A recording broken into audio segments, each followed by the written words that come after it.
जगह के भागे। हाई कोर्ट में उनकी जमानत भी नहीं हुई, 75-75 कुछ लोगों की सख्ती भी हुई कार्रवाई तो, मगर बाज़ाक़त जो ज्यादा खनन करते हैं ना जी, उनके विरुद्ध आज तक कोई कार्रवाई नहीं हुई।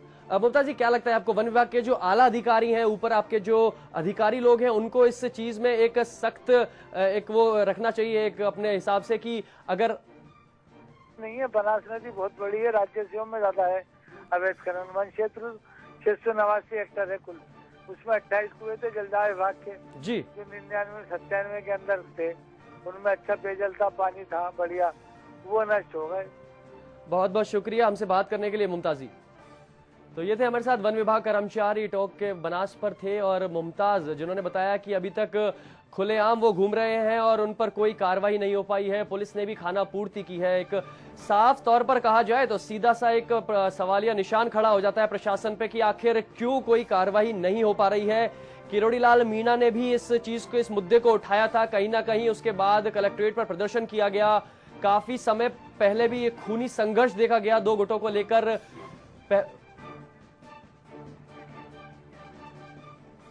और हमारे साथ फोन लाइन पर जुड़ चुके हैं टॉक के डीएम मुक्तानंद जी। मुक्तानंद जी, स्वागत है आपका एचबीसी न्यूज पर। हाँ जी, धन्यवाद जी मुक्तानंद जी, साफ सीधा एक सवाल कि क्या लगता है आपको, कब तक रुक पाएगा ये बनास नदी पर ये जो अवैध खनन का जो ये मामला चल रहा है?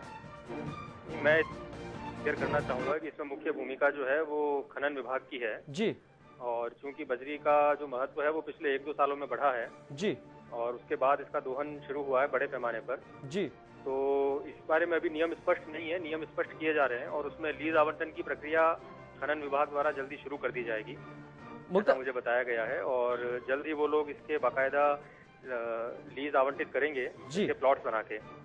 उसके बाद ये काफी हद तक नियमित हो जाएगा और अभी जो उपलब्ध हमारे पास प्रावधान है उसके तहत लगातार कार्रवाई की जा रही है।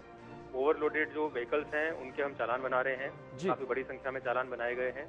और जो हमारा जो प्रशासन है वो निरंतर, और खनन विभाग के सहयोग से हम लोग लगातार छापे की कार्रवाई करते रहते हैं। हमने अभी जो वर्तमान में नियम है उसके मुताबिक 3 मीटर से गहराई, 3 मीटर से अधिक गहरे में खनन जो है वो प्रतिबंधित है।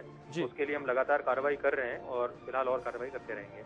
पर मुक्तानंद जी, एक सवाल बड़ा ये खड़ा होता है कि जो 3 मीटर की जो कानूनन जो गाइडलाइंस दी हुई हैं, उसके अलावा भी 15 से 20 मीटर तक की तो अवैध खनन चल रहा है। उसके साथ ही अगर प्रशासनिक दस्ता कोई भी कार्यवाही करता है तो उसके उल्टा ही जो खनन माफिया है वो उस पर हमला बोल देते हैं, जिससे उनको बैकफुट पर आना पड़ता है। तो क्या इसके कोई विशेष इंतजाम नहीं होते?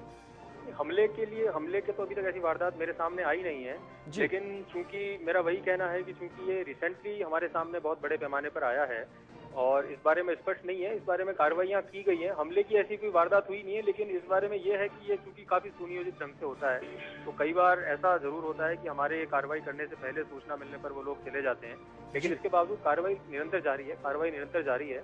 और चूंकि ये बड़े पैमाने पर हो रहा है इसलिए लोगों को ये लगता है कि अवैध रूप से है, अन्यथा इसमें यह है कि बड़े पैमाने पर हो रहा है।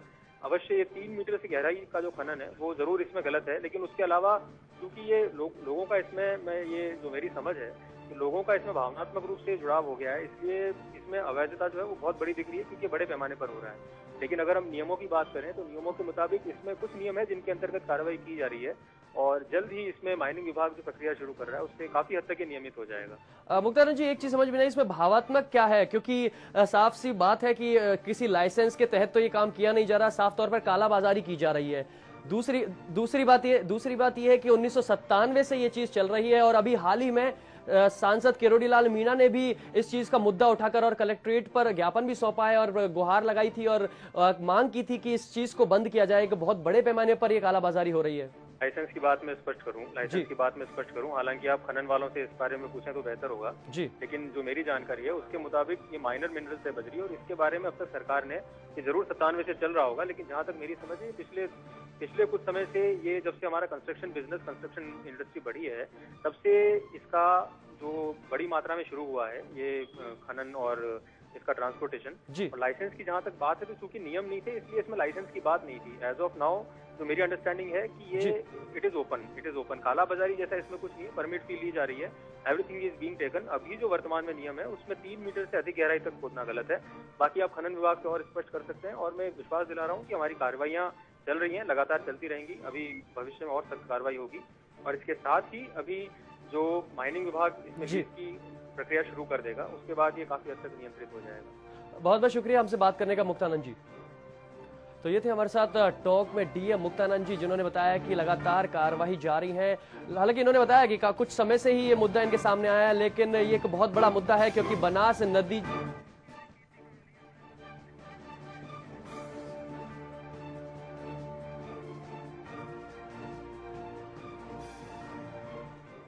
और हमारे साथ जुड़ चुके हैं खनिज विभाग अधिकारी फोन लाइन पर केसी गोयल जी। गोयल जी, स्वागत है आपका एचबीसी न्यूज पर। Thank you. गोयल जी, आपसे जानना चाहेंगे साफ सीधा एक सवाल कि बनास नदी पर जिस तरीके से ये अवैध कालाबाजारी हो रही है बजरी की, ये कब तक रुक पाएगी और ये आज तक प्रशासन कोई ठोस कदम क्यों नहीं उठा पाया? बजरी की कोई कालाबाजारी नहीं हो रही है, कोई अवैध खनन नहीं हो रहा है। बजरी की जो भी माइनिंग हो रही है सारी लीगल माइनिंग हो रही है। तो मतलब कहने का मुताबिक 3 मीटर से ज्यादा जो हो रही है वो एकदम लीगल है?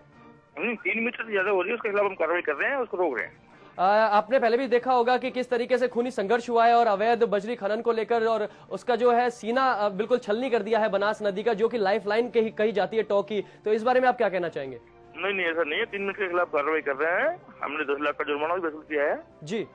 और ऐसा कोई खूनी संघर्ष नहीं है, वो गांव के आपसी विवाद थे, ऐसा कोई मामला नहीं है। गोयल जी, एक चीज और सामने आई थी, जब आप मतलब किसी तरह का कोई प्रशासनिक दस्ता वहां पहुंचता है तो उल्टा उन पर हमला हो जाता है, आगे कार्रवाई करने से चूक जाते हैं। तो क्या लगता है आपको, कहीं ना कहीं वो रसूख उनका ज्यादा बड़ा है? नहीं, ऐसी कोई समस्या नहीं है हमारे सामने। बहुत बहुत शुक्रिया गोयल जी।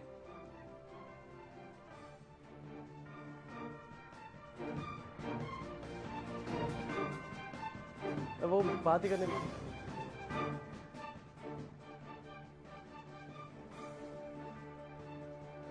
और आपको बता दें हमारे साथ खनिज अधिकारी थे गोयल जी, जिन्होंने बताया कि ऐसी कोई समस्या नहीं है और वो कार्रवाई लगातार कर रहे हैं। उनको कहीं ना कहीं लगता है कि 3 मीटर से अधिक जो चीज हो रही है वो कहीं ना कहीं इलीगल नहीं है।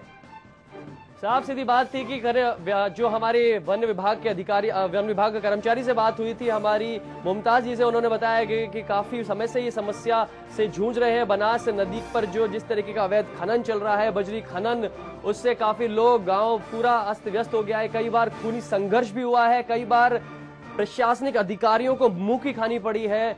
इसमें साफ सीधी बात है कि प्रशासन पर एक सवालिया निशान खड़ा हो जाता है कि कोई सख्त कानून नहीं है। डीएम बोलते हैं कोई सख्त कानून नहीं है, सख्त कानून है लेकिन उसकी पालना की जा रही है, फिर भी ऐसा हो रहा है लेकिन उनकी नॉलेज में नहीं है।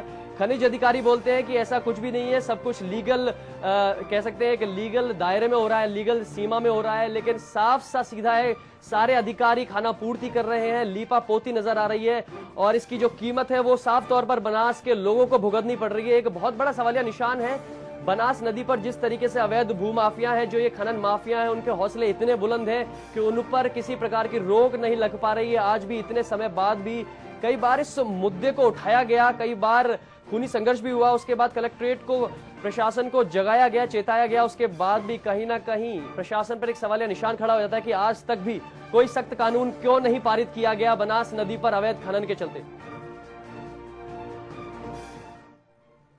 और फिलहाल हमारी इस खास पेशकश में इतना ही। देखते रहिए एचबीसी न्यूज। नमस्कार।